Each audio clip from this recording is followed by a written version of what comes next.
Last வீக்கே ஸ்கூல்லேருந்து message வந்திருந்தது. இது மாரி புக்ஸ் அண்ட் யூனிஃபார்ம் வந்து கலெக்ட் பண்ணிக்கோங்க அப்படின்னு வந்து சொல்லியிருந்தனால, சரின்னு சொல்லிட்டு ஹஸ்பண்ட் வந்து இன்னைக்கு வந்து ஆஃபீஸ் லீவ் போட்டிருந்தாரு. பட் லீவ் போட்டு வந்து மெயில் வந்தனால இம்பார்ட்டன்ட் மீட்டிங் அட்டெண்ட் பண்ணி ஆகணும். வேறு வழி இல்ல அப்படின்னு சொல்லிட்டு அவர் வந்து அட்டெண்ட் பண்ணிட்டு இருந்தாரு.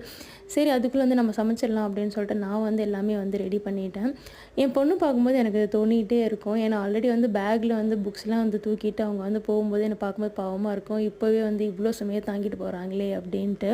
இத தவிர்த்து இந்த கிளாஸ் கத்துக்கோ, அந்த கிளாஸ் கத்துக்கோ, அது உனக்கு நல்லது, இது நல்லது அப்படின்னு சொல்லிட்டு நெறைய கிளாஸஸ் வந்து சேர்த்து விடுறோம். இப்பயே பார்த்தீங்க அப்படின்னா, குழந்தைங்க வந்து ரெஸ்ட் இல்லாம வந்து அவங்க வந்து வேலை பார்த்துட்டு இருக்கிற மாரி எனக்கு வந்து தோணிக்கிட்டே இருக்கும்.